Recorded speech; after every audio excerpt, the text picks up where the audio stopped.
Welcome back. All right, so what's interesting is I did the interview before this game started, and it was like, predict the score, and I'm thinking, I think Edmonton's going to beat him. However, I was wearing a Dallas jersey. I was like, I got to be optimistic, so I was like, I don't know, maybe a 4-3 score for Dallas in overtime. I got the goals from Edmonton right. I've also got in my hands here a 1999-2000 yearbook. And the reason for that is because 99, of course, the Dallas Stars win the Stanley Cup. To date, their only Stanley Cup. There's Ed Belfour knocking Vaclav Varada right out of the crease. And seeing that picture, I was like, that's what's missing. The edge that the Dallas Stars played with in the late 90s, early 2000s, it's just missing. That hunger, that desire, that not going to be denied feeling that they had.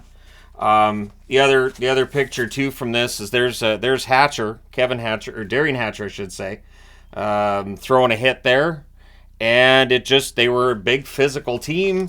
This Stars team could use a Kevin Hatcher. I felt bad for Chris Tanev tonight. Clearly, he is not 100%, and so yeah, here we are.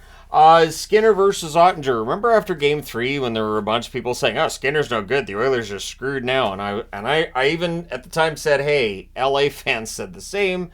Vancouver fans said the same. They're watching the playoffs." And thankfully for Skinner, he didn't really get tested through the first 40 minutes. The Oilers have done a very good job of limiting chances against, and it goes back to the Vancouver series. Vancouver was just piled on by fans everywhere. They're not good enough. They're not getting through those checks. They're not getting those shots to the net. Now neither's Dallas. The interesting part of this is to me that Vegas got to the Stanley Cup final last year. It looks like Edmonton's going to get to the Stanley Cup final this year. The Pacific Division will never get the respect that I think it deserves. It's just not going to happen. Skinner versus Ottinger, though. Hyman has a net feed that's blocked. The Stars had the only shot 2 minutes in. Heiskanen has a chance that's saved, and it felt like that was a bit of an early issue for Skinner. He's allowed the first goal on the first shot a few times. They weren't difficult shots, but he made the saves. And so mentally for the goaltender, he's like, all right, so I've got this. I've had a couple of shots, right? And then that's where things start to change. A net feed to Stankoven gets blocked. McDavid has a net drive that's saved. The Oilers press after. Stars press at 5 minutes. There's another McDavid shot that's turned aside. The Oilers press after that. Nurse has a slap shot that's saved, and then Kulak's denied as well. So this is where Ottinger's doing everything he can to keep things scoreless. Oilers picking up some momentum. Kulak has a one-timer that's held. 5 straight shots at that point for the Edmonton Oilers after allowing the first couple against Dallas. Sagan's denied on a screenshot. The Stars can't bury one with Skinner down. There's a near miss from McLeod on a rush. The Oilers press at 8.5 minutes. The Stars block. Then Pavelski can't bury one in close, an ongoing theme in tonight's game early on. And it felt like these near misses for the Stars were probably going to come back to haunt them, and sure enough, here we are. Shots are 6-4 for the Oilers with 9 minutes left, but there's shot auditing going on, so those shots kept getting lowered, and it just felt like Dallas shots kept getting taken away, which I thought was very representative for how this was going. I guess the audit was, well, that wasn't actually on the net, so that doesn't count as a shot. Robertson to Harley gets picked off. Ben's denied from the doorstep. Pavelski fires one wide from the slot. Nurse misses one high. The Stars rush. Perry exits after a hit from Pavelski. Hyman tries to bank one in. The Oilers draw a power play. It struck early. The power plays in this series, of course, had been scoreless. The Oilers put an end to that tonight. Nugent-Hopkins fires one wide. They cycle, and then Nugent-Hopkins buries a rebound. Bouchard and McDavid with the assists at 14:09. It's 1-0 for Edmonton. Robertson can't bury the response chance he has. The Oilers press with 4.5 minutes left. Stars just aren't getting to the net, really, and it's just basic. They're not getting to the net. And that's the reason that I wanted to show those pictures from that annual, because the fight those Stars had, it was so much fun watching them. Hyman has a net drive that's defended. The Oilers, excellent defense again tonight. Just the defense was perfect, and they're not taking penalties. That's the key thing. 2:12 left. Too many Oilers on the ice, so the Stars get a power play. There's an early clear. The Oilers had killed 25 in a row. We can make that 27. Another clear. Robertson then fires one wide. It's cleared out. Stankoven fires one wide. It's cleared out. So Dallas, two things. First off, not getting chances, and secondly, not hitting the net when they do. Stankoven passes when he should have shot. That's killed off. He's passing it to Pavelski. Stankoven's a great kid. I mean, if Dallas is going to be out in the playoffs and the conference final, at least guys like Stankoven and Johnston get that experience. A lot of good young kids in Dallas. I always feel like it's the veterans that let the team down in these key moments. Jamie Benn being one that stands out to me that I usually am complaining about when Dallas gets eliminated. And so that power play gets killed off and didn't really test Skinner either. And then it's another 4-shot first period against the Oilers. And not just Dallas, but Vancouver had plenty of 4-shot first periods as well. Second period, Perry wasn't on the bench to start the period after that hit from Pavelski. We'll see if he's in the next game for Edmonton. Chris Knobloch, not shy about changing up the lineups, which I think has worked really, really well for Edmonton too. DeBoer visibly frustrated with an early icing, and you can just see him saying, "Come on, guys." And then at 50 seconds, Heiskanen just puts the puck over the glass. So delay game penalty. And again, you could see DeBoer at that point just yelling at his guys. He was very frustrated with the fact that the Stars were beyond flat. So the Stars get an early clear. Well, all that does is set up a Nugent-Hopkins goal when they get the zone entry. He wires it from the slot. Draisaitl and Bouchard with the assists at 1:05. So, yeah, the Oilers are up 2-0. Their 2 power play goals. Stay out of the box. Stars look done already. We got that right there. Stars look done already. That's 2 goals for the Oilers, 4 shots for the Dallas Stars. Stars look to respond. Pavelski has a net drive. That's defended. Perry returns at this point. The shots are 2 apiece, 4.5 minutes in. McDavid's denied on a 3-on-1 rush. Hyman has a shot that deflects out. And then we have a face-off. And Dallas loses said face-off, and Broberg scores his first career Stanley Cup playoff goal from the point. Henrique and Kane with the assists at 5:08. And it was just a goal that was not seen by Ottinger. He didn't even move. He had no idea where that puck was. That's 3 Oilers goals, and the Stars at this point are only showing 5 shots, so they took one of the shots away. That tracks. Duchesne has a jam attempt that's held. The crowd is completely done. The crowd was not loud the rest of the game. Dallas just frittered that away, and Edmonton played a masterful road game to take them out of it. One issue for Dallas in these playoffs has been the fact they're very good on the road. They're very mediocre at home. So the Stars' shots keep dropping, and I put that's fair. Nurse has a shot that deflects out as the Oilers look for more. And then they go to commercial, and the Specsavers Airport commercial comes on. And I apologize for the commercial tangents, but it doesn't make any sense with the guy at the airport. It doesn't. How do you get on the tarmac? How do you end up going to where there's no plane? Like, that doesn't happen. Where's the airport security? I've gone through airport security multiple times. What the guy does in that commercial, you can't do. And I don't even understand how that has to do with him being blind. By what I can tell, he just has no sense of direction. So, yeah, and the fact, too, that I assume it's his wife is just sitting on the plane just as it taxis away looking at him and being like, probably thinking, well, all right, at least his blind butt's staying home. All right, so we go back to the game now. We return you to the regularly scheduled review.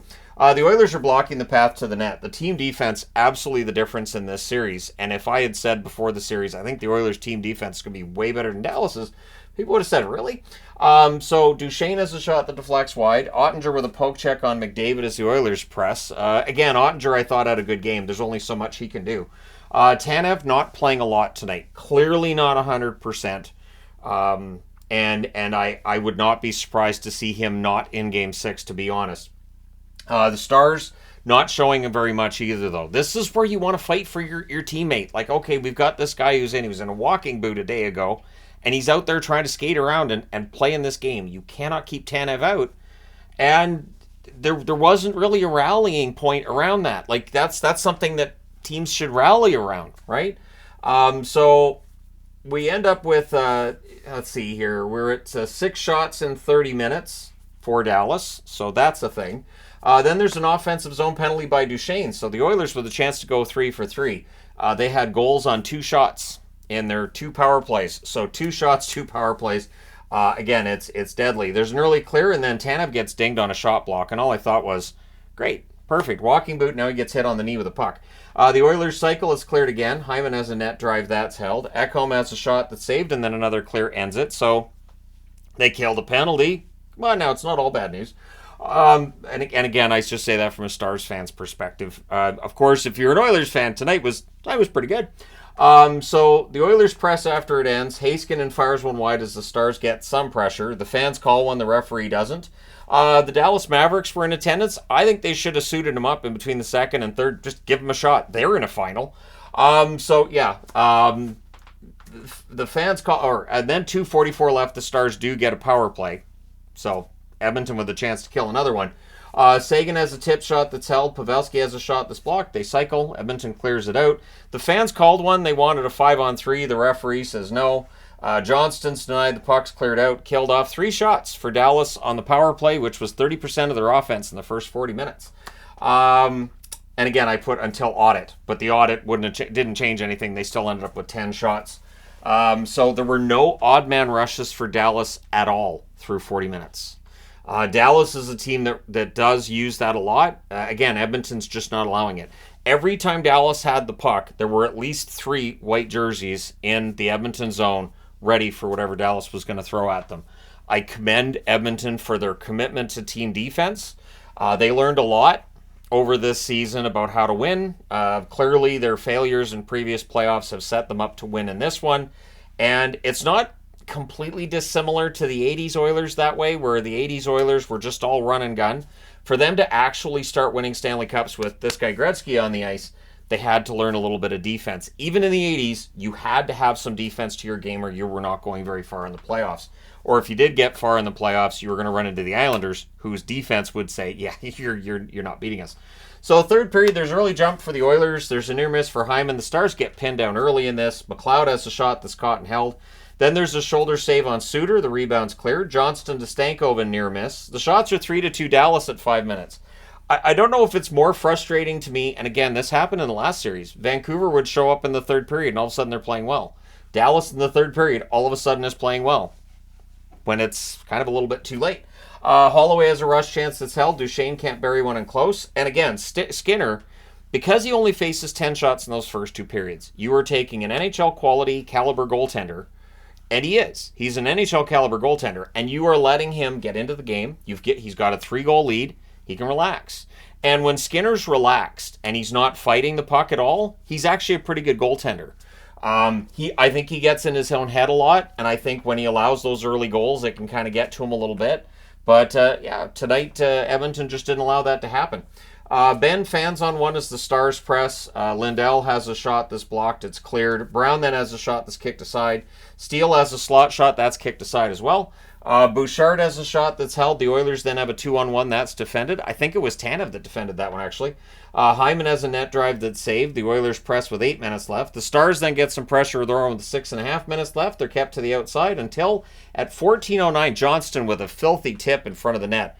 One good thing from these playoffs, and again, even if Dallas is out in the next game, from a Dallas fan's perspective, Johnston's been great. And so he gets his 10th of the playoffs. Harley and Stankoven with the assists at 14:09. That scoring combination, that's your future for Dallas. Ben, Sagan at some point are going to be gone. Pavelski's going to be gone. And so this tip by Johnston, just a beautiful goal. This experience has to be good for them. And that was past a screen too. So that's the goal that ruins the shutout for Skinner. He didn't have much chance on that. Again, beautiful tip by Johnston. I could try that, but even at street hockey, I don't think there's a chance in hell I'm able to pull that off. The Oilers look to respond. Heiskanen has a blast that's saved. The Stars press with 4 minutes left. Stankoven has a rush chance that's saved. Then the Oilers had a 2-on-1 that's defended. And then the Stars iced the puck with 2:28 left. Oilers really smart here. Off that face-off win in the Dallas zone, they keep it for about 25 seconds there. Again, each second counts when you're ahead by 2. So the goalie pull happens with 2 minutes left, and the Stars just cannot get to the net in order to really test Skinner that much after they get the goalie pull. So 6-on-5, not much happens. Your final score is 3-1. The Oilers lead this series 3-2. They can wrap this up at home on Sunday. So we could see a situation where Florida wraps things up tomorrow, Edmonton wraps things up on Sunday, and then there's no hockey until the following Saturday.